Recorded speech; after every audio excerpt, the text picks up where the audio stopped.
assim, a gente tem que... Eu gosto de pensar a comida, não só o fato de comer, né? Assim, a gente fica muito ligado em modismos, em ideias, em programas de televisão, mas assim, a minha relação com a comida sempre foi de pensar por que eu estou comendo isso, como é que isso chegou no meu prato, de onde veio isso, né? De onde veio. E eu vejo a comida, assim, eu tenho uma paixão muito grande, porque a comida, para mim, comida é cultura. A gente fala teatro é cultura, música é cultura, comida Também é cultura.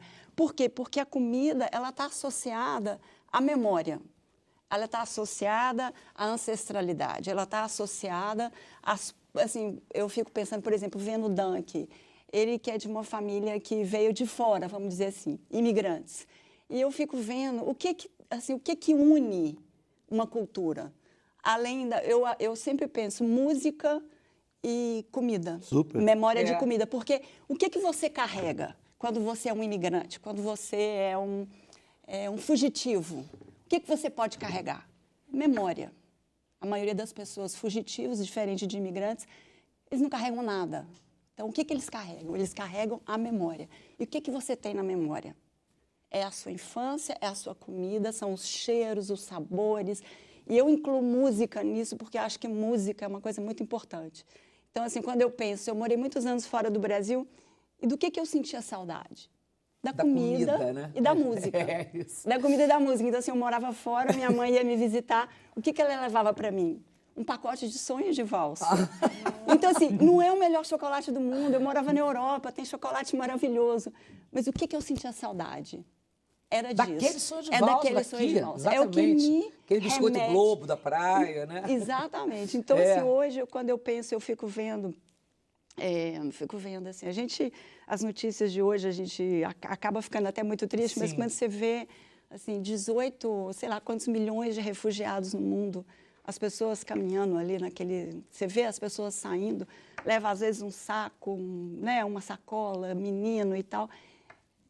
A primeira coisa que as pessoas, a maioria, né, quando chegam num país, um novo país, uma nova vida, eles procuram a comida, é a referência. Sim. Então, você vê aqui, muitos haitianos no Brasil, venezuelanos, o que eles fazem?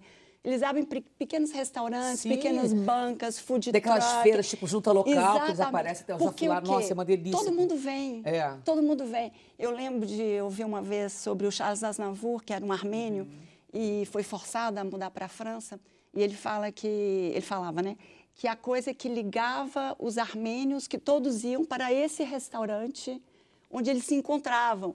Então, a comida, para mim, é esse elo. Sim. Esse elo que liga, é elo de memória, de cultura, de preservação de uma cultura. Então, assim, eu gosto de pensar que a comida é muito mais do que está no prato. E eu concordo com você. Inclusive, o ato da refeição juntas tudo, é onde une os amigos, a família. Sim. E eu acho que se reunir também. De se reunir. Cozinha, de fazer o alimento, Sim. né? Exatamente. Você estava falando de todo desse contexto. É curioso porque hoje tem esse termo comida afetiva, como se fosse uma coisa, não fosse ligada à outra. Sim. Mas, de fato, é isso, né? E faz o maior sucesso esses restaurantes que servem comida afetiva, porque é isso, porque lembra às vezes, a memória da pessoa, a sua infância e tudo mais, Sim. não é? Eu acho que a gente foi distanciando muito, que é um paradoxo, né? Hoje você tem dezenas de programas de culinária e as pessoas cozinham cada vez menos.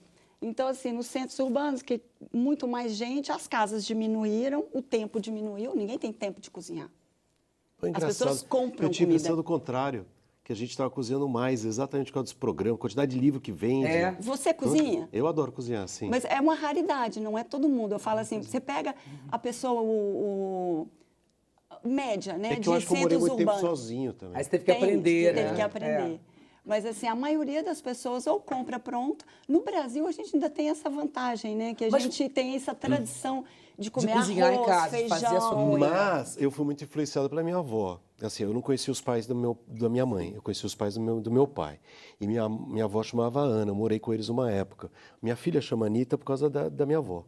E minha avó era a pessoa mais carinhosa e melhor cozinheira do planeta Terra. Simplesmente. E Só isso. Só isso. A minha irmã é nutricionista e eu cozinho por causa dela. Porque era o elo afetivo de todos. Sim. Todos se sentiam bem, todos recebidos na casa dela, porque ela adorava isso. Sim. E porque ela cozinhava para todo mundo e sempre tinha uma boa história para contar. E se ela não tivesse, quando todo mundo estava comendo, ficava tão feliz que começava a contar a história. Porque tem esse estado, né? Sim. Que a boa comida ou a comida carinhosa traz, não é assim? Mas essa é a sua família que veio da Polônia. Eu só tenho essa. Então tem receitas. Não sei se é seu pai, eu como brasileira. Você é o primeiro brasileiro, todo mundo de lá. Mas vieram o pai e mãe, né? Isso. Então, por exemplo, você tem receitas de infância que são polonesas, obviamente. Isso, que você perpetua. Sim, mais ou menos. Aí já piora, né? O especialista está cozinhando